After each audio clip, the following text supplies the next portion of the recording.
Good evening. Mustafa, I want you to sit right over here. Sit right over here, Mustafa. Because I know as I do this material here, once you do it 3 times, it's yours, you know? So I want you to be close to me. I want you to look at someone on your right and left, shake their hands and say, I'm doing better than good and better than most. Let's do that right quick, please.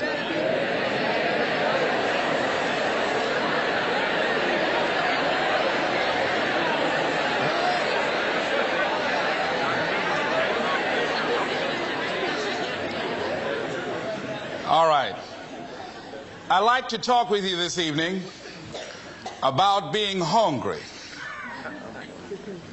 Somebody said, I'm hungry.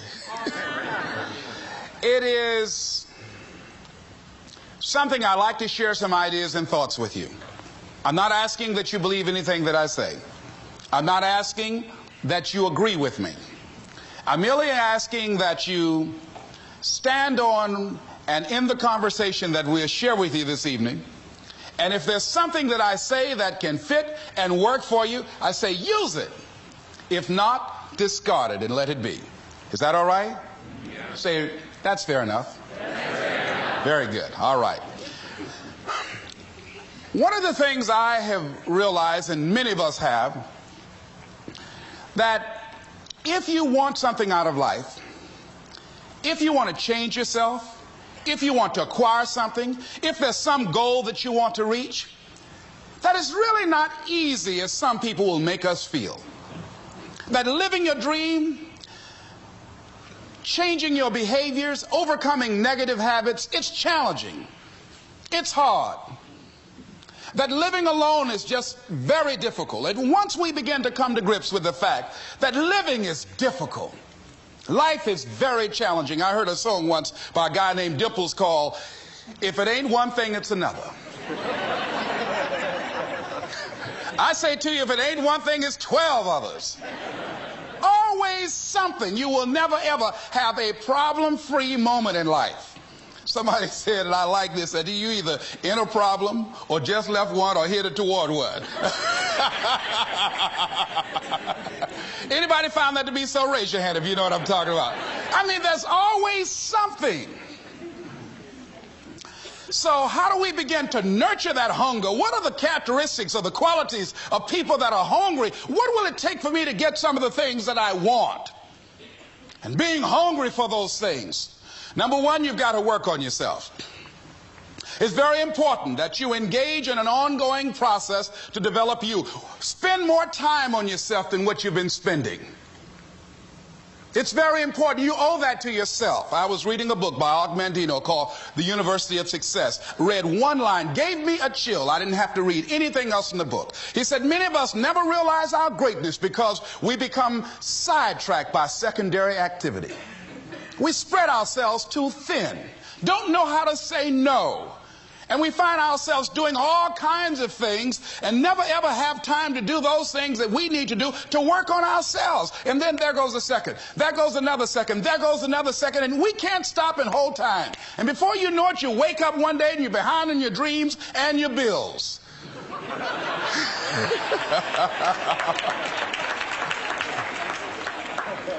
So decide that you're going to take some time to work on you, that you deserve that from yourself, that your life deserves some prime time because you are creating your own production. As Michael Todd would say, you are the star of your show. You are the director. You're writing the script. And you will determine whether your life is a smash office hit or flop. You determine that. Working on yourself, talking to yourself. That's so very important. Overcoming the negative conversation, that inner dialogue that's going on all the time, even when you don't want it to be there. You can't stop yourself right now from thinking. You can't do it. It's going on. And so learning how to empower yourself, part of doing that is standing up to yourself. You've got to stand up inside yourself sometimes and say, shut up. You've got to do this. I was going to give a presentation, and this voice inside of me saying, you can't do this. You don't have everything it takes. I shut up. I am behind on my bills and you're telling me what I can't do. I have got to do it. You get scared sometimes. Your mind will go blank on you. Some people you will allow to unnerve you. And you wonder, what's wrong with me? I'm not crazy. That's why you've got to learn to make a conscious, deliberate, determined effort to stand up inside yourself. Working on yourself, watching that inner dialogue, it will determine the quality of your life. I don't believe this. I know this. I've had a challenge of losing weight. I'm walking through the airport, this voice say, why don't you have some M&M peanuts? No!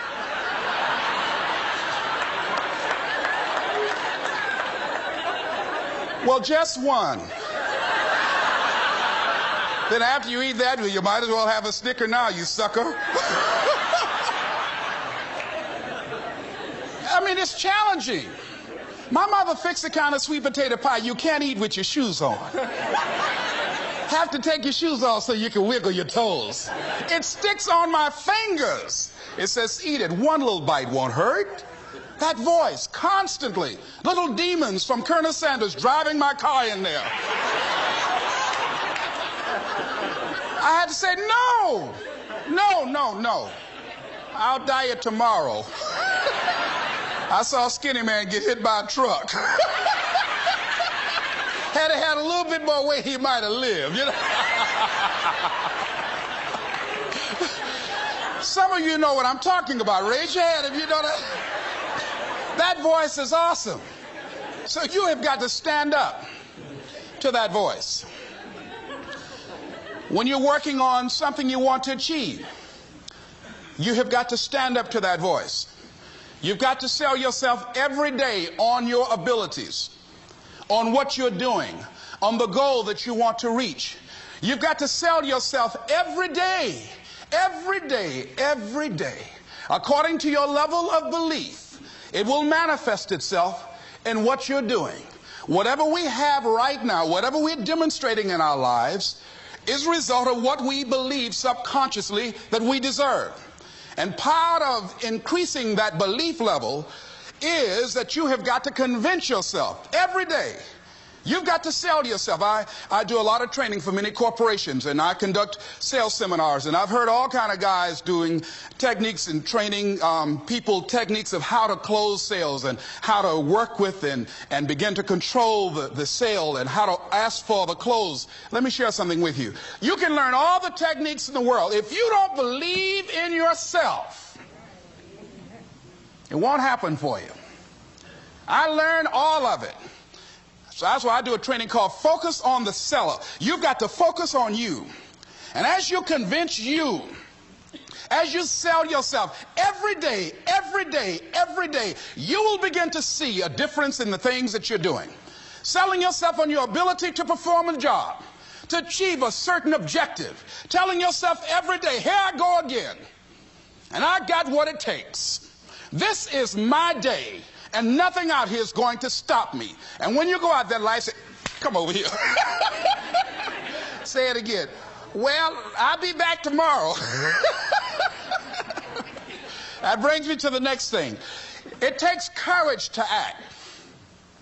Part of being hungry when you've been defeated, it takes courage to start over again.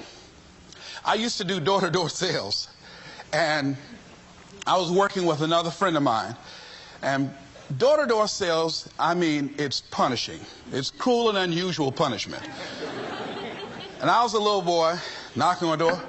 Hello, would you like to buy a nice working television set? No money down? No! Bam! They slammed the door in your face. And the friend of mine that was working with me, they slammed the door in his face, and I looked back, and he was going to the car. He said, I can't do this. And he sat down in the car. And he said, you go ahead, I'll be here when you get back. Now, he had a mother and father to take care of him. My mother was ill. I am adopted. I was hungry. I had to go on. I learned something about myself. That when you step into your fears, somebody said, it was Winston Churchill, he said that courage is going from failure to failure without losing enthusiasm. When you step into your fears and continue to push yourself to go on, something happens for you. It will enable you to transcend yourself. I went to the next store. You like to buy a nice working television? No! Bam! Went to the next store. No! Bam! After a while, I no longer took it personal.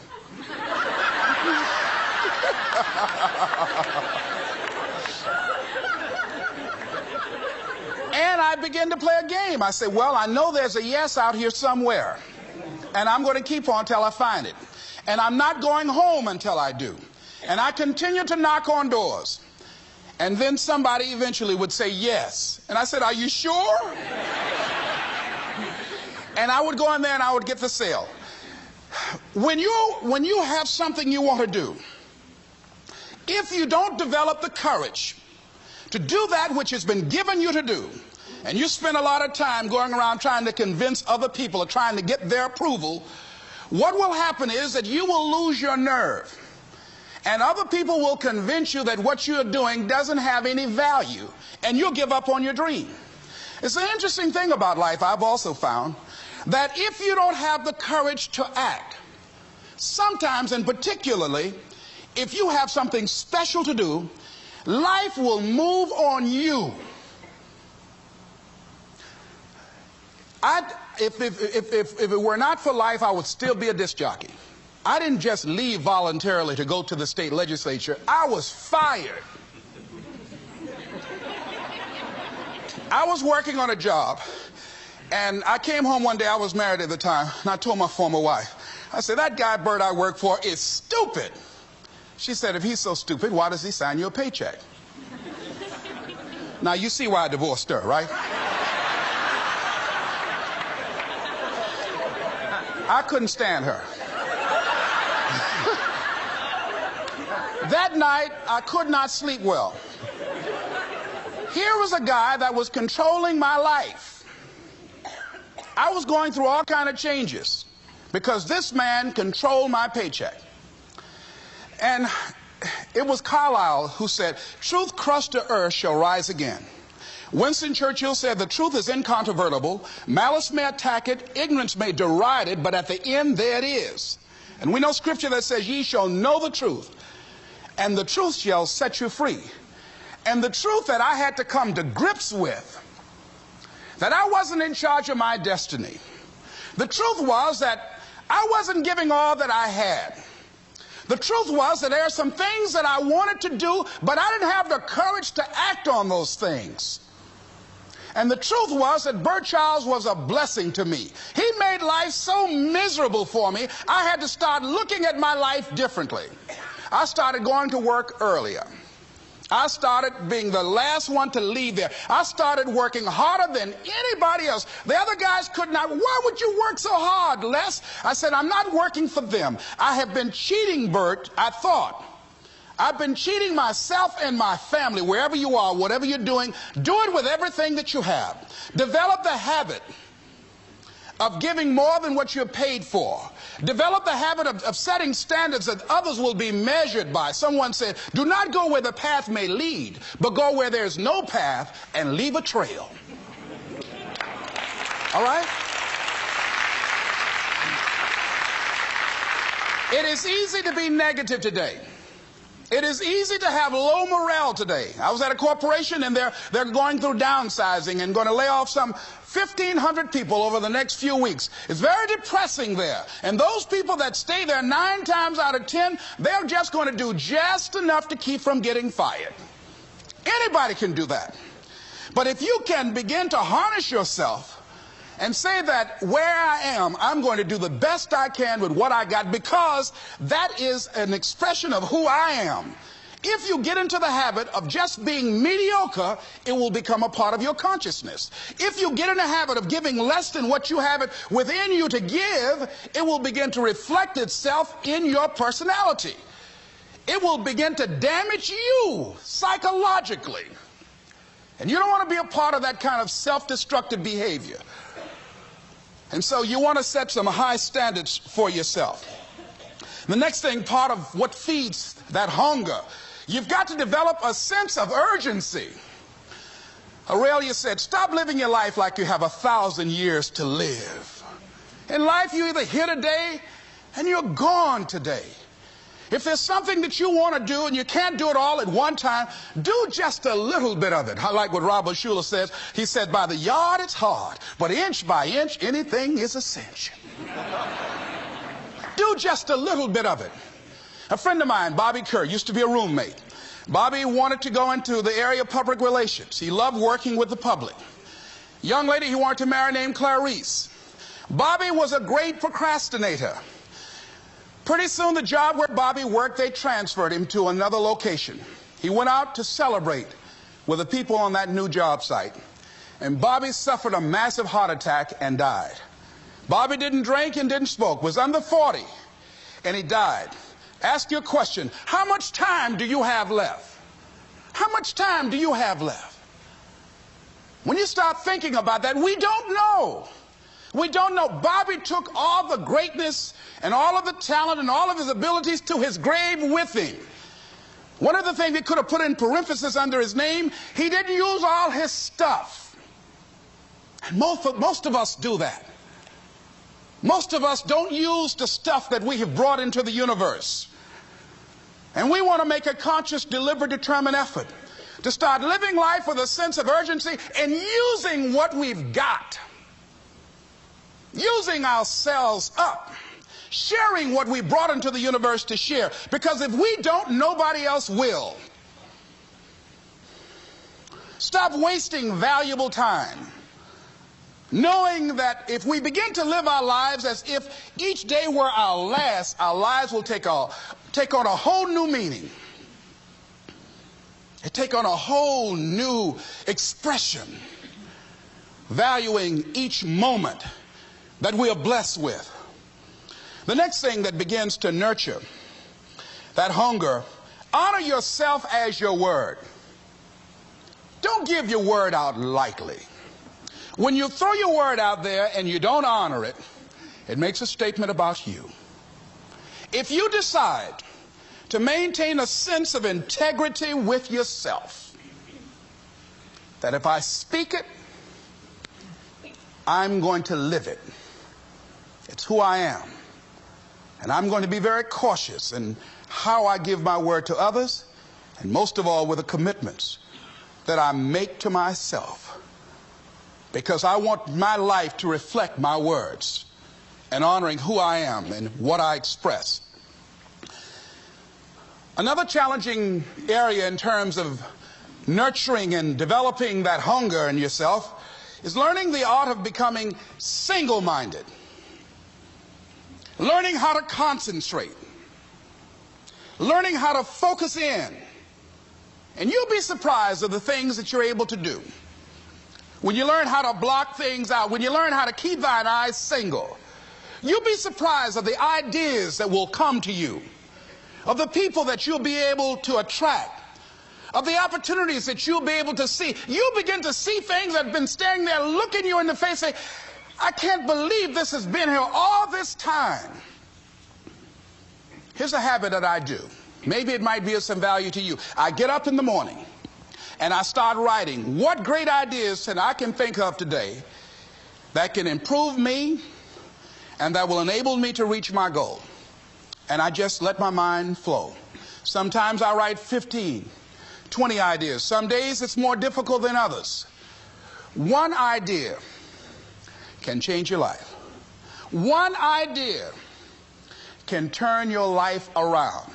Deciding that you're going to focus to develop your skills. A guy was the new owner of a baseball team that was in the basement of the league when he took it over.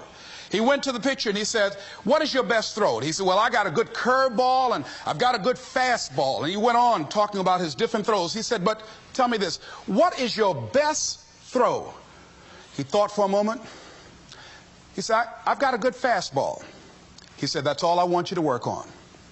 Nothing else. Just develop your fastball. The next year, they went to the World Series. Most people don't know where their fastball is. Most people go through life never discovering what their talents are. Most people never develop their talents. They have skills and abilities, but if you don't nurture them, if you don't develop them, they will never serve you. Your gifts can take you many places if you develop your gifts. Most of us don't like to do those things that come easy to us. I've always loved to talk to people. I decided, taking this advice, to develop my skills as a speaker. And my gift has developed and it's taken me many places. You have something that you brought to the universe. And that if you decide that my life deserves my developing this, what I do well, and becoming the best at it, and mastering myself, and seeing what I have within me, if you decide to drop your buckets where you are and develop your gifts, I grant you, you'll never ever be without. I grant you that your gifts will take you places that will literally amaze you. I grant you that if you begin to work to develop your gifts, you'll develop a strong sense of happiness. You'll get a larger vision of yourself. Because part of beginning to get a larger vision of yourself, all of us need some area of our lives where we can have a feeling of competence. That people know when they think about this area, that's something you do. That you eat and sleep that. And that you do that. You do that. And people know it. And you know it. And you know that you know this. If you don't know anything else, you know this. Can you tell I know what I'm doing? Oh, hello. You know this. So you've got to work on it. When other folk are having a good time, you've got to have the strength of character to concentrate, to read, to digest information. If you decide in any particular area that you're concerned about, to make a conscious, deliberate, determined effort to read one book a month in that area, in 5 years, you'll be among the top 5% experts in the world. I read a minimum of 2 books a week. The average American reads only 1 book a year. If you decide that area that you love, that you are going to master that particular area, in this era of accelerated change, overwhelming complexity, and tremendous competition, as you begin to develop and expand your skills and your talents and your vision of yourself, you will always be in control of your destiny. The next thing is, whatever it is that you want to do, you want to do it massively. I have a friend who was telling me that his sales were down. I said, well, how many phone calls you make a day? He said, 25. I said, double them. Make 50 or 75 or 100. He said, oh man, that's just too much. What do you mean too much? You behind on your bills? You're talking about too much? You know one way to get back on your feet real quick is to miss 2 car payments? You talking about you're tired? There's no competition out here. Decide that you're going to push yourself. Most people won't do that. Most people give up on themselves easily. You know the human spirit is powerful. There's nothing as powerful. It's hard to kill the human spirit. They asked Benjamin Disraeli, a man who became the head of a country at a time when Jews were not allowed out after 10 o'clock. They said, how did you do it? How did you achieve it against such great odds? He said, nothing can resist the will of a people that will stake even their existence on the extent of their purpose for good.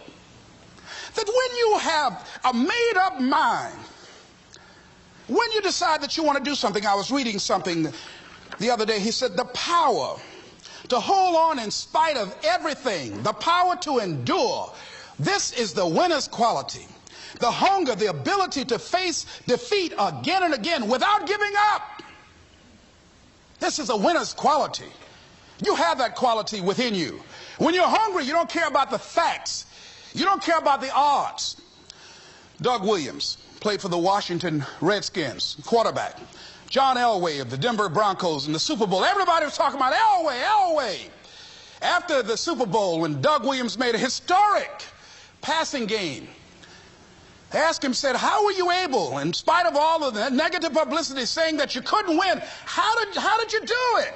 He said, I ignored my critics. I just didn't pay any attention to them. I ignored myself because they kept on saying it so much. There were times I doubted whether or not I can do what I needed to do. There's a Doug Williams in everybody here. There's greatness in you. And you've got to learn how to tune out the critics outside and the critic inside. And says, I'm going to do this. I'm going to harness my will. And I'm not going to let anything stop me. I deserve this. I'm going to do it until. And this friend, I told him, said, start increasing your calls. I said, I make 100 calls a day. I got a callus in my ear. My ear's kind of dark. You can't see it, but it's there.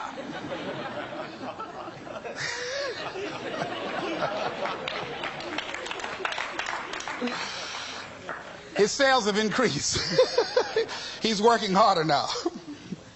The other thing is that if you want something, you have got to be relentless. You've got to learn how to become resourceful. You've got to learn how to become creative. When crises strike in your life, and in the Chinese language, crises mean danger, but it also means opportunity. And this is an opportunity for you to grow.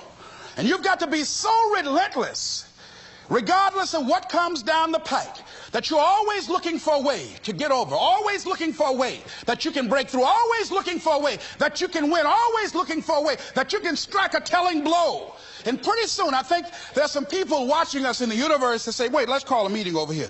You know that guy Mustafa? Look at him down there. He won't stop. Just that fool don't know he can't get over. Look here. Why don't we do this? Let him go and let's mess with somebody else. Just let him go on through.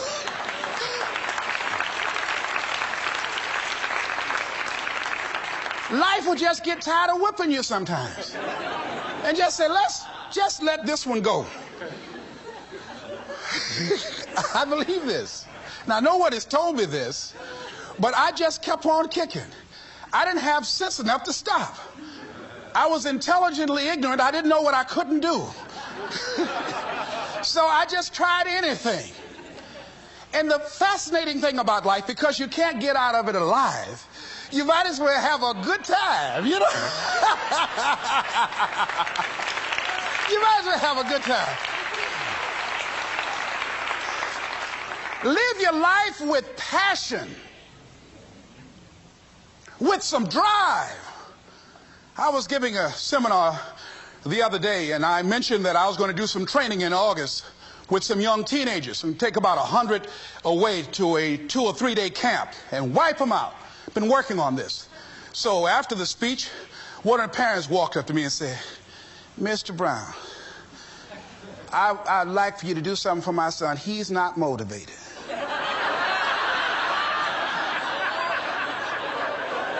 I said, I wonder why.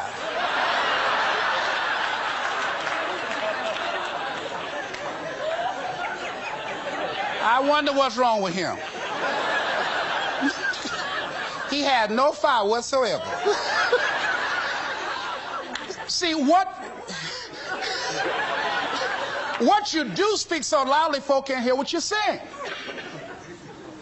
And so if you don't have any fire, you know, you've got to watch the people, the relationships that you develop. Have people of kindred mindsets. If you're around folk who are dead and negative all the time, they will affect you. You want people that are around you that have smiles on their faces, looking good. I was telling a group last week, Abraham Lincoln refused to hire a guy because of his face. They said, but the guy can't help it. He said, anybody over 30 is responsible for their face. If you have some depressing face looking at you every day, it affects your blood pressure. Keep these dead faces away from you. It's contagious. This is serious. So you've got to watch your countenance, watch your face, have an uplifted expression, watch your body posture. All of these things affect you psychically. You've got to be the kind of person that you are fearless. Fearless. Folk leave fearless people alone. There's some people walk through a neighborhood and every dog in the neighborhood would bark at them.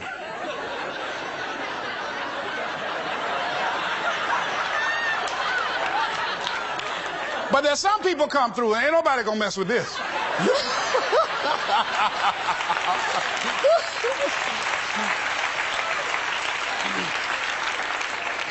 You are unstoppable. And because you are unstoppable, because you've got power that you haven't even begun to use yet, you owe it to yourself to release your brakes. How many of you have the experience of pulling out of your driveway and you mashed on the accelerator and the car was just going, and couldn't move, and you mashed harder and it couldn't move, and then you discovered you had your emergency brakes on. And then you release those emergency brakes and it goes, choo! Have you ever had that experience before? Most of us go through life with our brakes on, holding back, not giving all that we have, not sharing all of ourselves. Most of us go to our graves still holding on rather than releasing it. What are some of those things that keep us from releasing it? Because of past experiences, past defeats, past pain. We look back, well, it didn't work out then. It probably won't work out now. Many people get confused their performances with who they are. I was reading Pat Riley, the coach of the Los Angeles Lakers.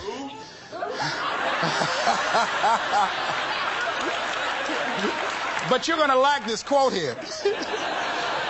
After the Trailblazers had blown them out of the water, and I'm sure he said this last night, they asked him, how do you feel? He said, tonight we were exposed for what we are right now. You see? That if my speech tonight doesn't work, it doesn't mean that I'm a bad speaker. It means that what I did didn't work tonight. And I've got to separate what I do from who I am. And I've got another shot. See, the last chapter to your life has not been written yet, and it doesn't matter about what happened yesterday. It doesn't matter about the things that you've done that you feel guilty about. If you wouldn't do it today, you're convicting an innocent person. You've been reborn to a new state of consciousness. And as they say, if we knew better, we would do better. And so you begin to decide, I'm not going to be denied. I remember, and I was telling someone, and they asked me, would you repeat that again? I was interested in going into broadcasting. I'm adopted. And that was my key out.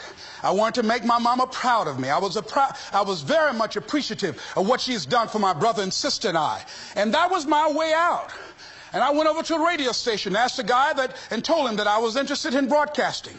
He looked at me in my straw hat and my overalls. He said, you have any broadcasting background? I said, no, sir, I don't. What do you do? I cut grass. Young ladies asked me what kind of work I do, and I was working on a garbage truck. I say, well, I'm a sanitary technician. He said, we don't have any job for you.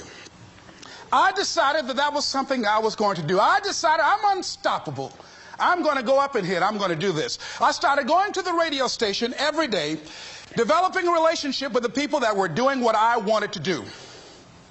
And that's what I encourage you to do. Whatever area you want to go in, find people that are doing it the way you want to do it and develop a relationship with them. When I decided to go in this area, I wrote letters to Dr. Norman Vincent Peale, to Zig Ziglar, to Dennis Waitley, all of the giants in this area. And I said, this is something I want to do. I've been following your career. Would you help me? Dr. Norman Vincent Peale answered my letter, did an article on me, wrote about me in the most recent book that he issued, and done many broadcasts about me. I'd wanted to develop a relationship and rapport with those people that were achieving those things that I wanted to achieve. By the same token, I would go to the radio station, and I developed a relationship with the guys. And they used me as an errand boy when they needed some food or someone to go pick up entertainers that came into town. Temptation singing My Girl, Jerry Butler singing For Your Precious Love, Sam Cooke singing Darling You Send Me. I would pick up the entertainers at the airport and drive them around in the disc jockeys, big Cadillacs. They didn't have any driver's license, but I was acting like I had some.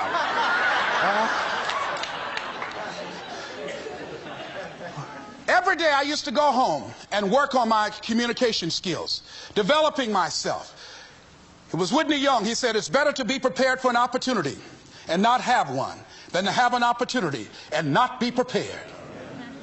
Start working and developing yourself now and prepare yourself for what it is that you want, because you expect to get it.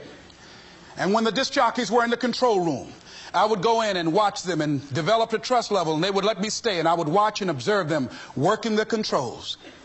When you want something out of life, don't worry about how you're going to get it. How is none of your business. The most difficult thing it is to hold the vision. It's to hold the vision. So there I was at the radio station. A guy was on the air and he started to drink by the name of Rock. I was outside the window looking at him and watching. Hungry and ready, saying, drink, Rock, drink. Pretty soon the phone rang. It was the general manager. I said, hello? He said, Les, this is Mr. Klein. I said, I know. He said, Rock can't finish his program. He's slurring his words. I said, I know. Can you work the controls until one of the other disc jockeys come in? Would you call them? I said, yes, sir. I hung the phone up. I said, now he must be thinking I'm crazy. I called my mom and my girlfriend Cassandra. Said, y'all come out on the front porch and turn up the radio. I'm about to come on the air.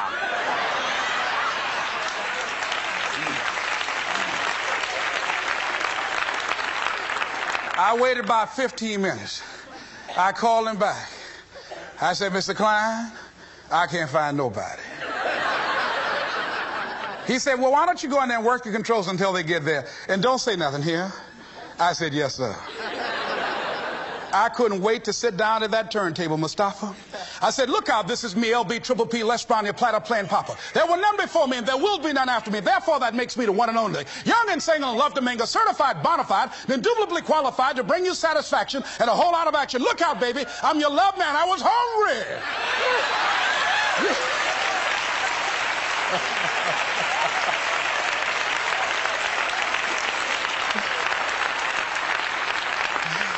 Shake somebody's hand on your right and left and say, you've got to be hungry.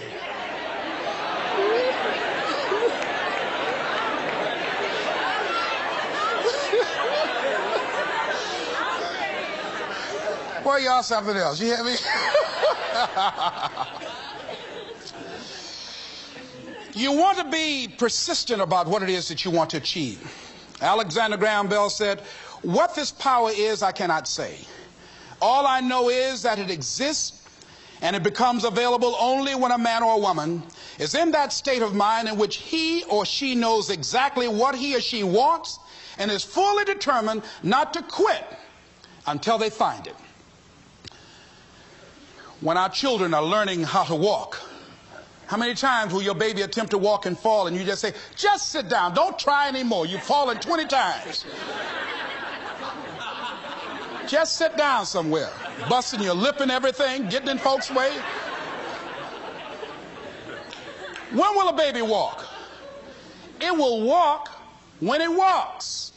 That's when it will walk. Les, when will you be known nationally as the motivator? I will be known when I'm known. That's when I'll be known. Don't get caught up in, well, I've tried it 4 or 5 times and things didn't work out.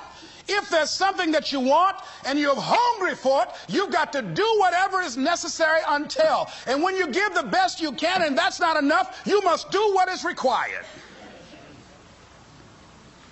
And don't give up on yourself. Don't throw the towel in so quickly.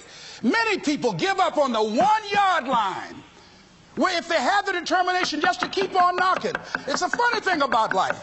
If you're home one day and someone is knocking on the door and you say, I don't want to be bothered today, and if that person just keep on knocking, say, can you believe that fool's still knocking? Pretty soon you say, what is it? What do you want? And that's how you've got to be about your dream. Some people, well, I guess ain't nobody home. I knocked on the door, but nobody came. I heard the television on and people were moving around, but I guess opportunity probably went out the back door. Oh, no. See, life is not just that simple. It's not that cut and dry. And that's why most people never realize their personal greatness, because they're casual about life. And when you are casual about life, you will end up a casualty. Life is serious business. So I encourage you to be persistent, to not decide that, well, I've done the best I can. I guess I just can't have it. Don't make that decision. Many of us make premature decisions about ourselves. Calvin Coolidge said something, a man who was a president that was not known for his eloquence or making any historical decisions, but something he wrote about persistence. And he says, press on. Nothing can take the place of persistence. Talent will not. The world is full of unsuccessful people with talent. Genius will not. Unrewarded genius is almost a proverb. Education alone will not. The world is full of educated derelicts. Persistence and determination alone are omnipotent. There's a person that is the embodiment of persistence and determination.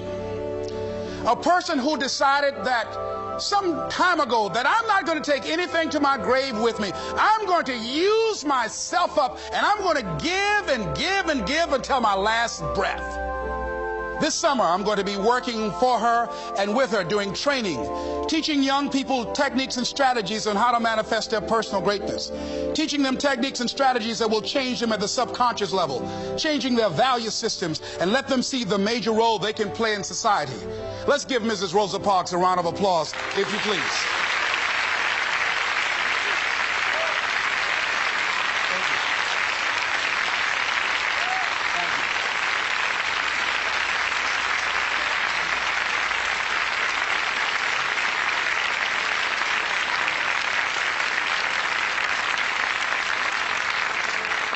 Here we are in the presence of greatness.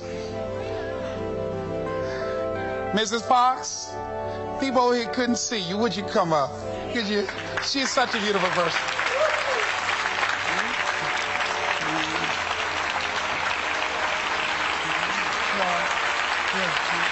Beautiful person.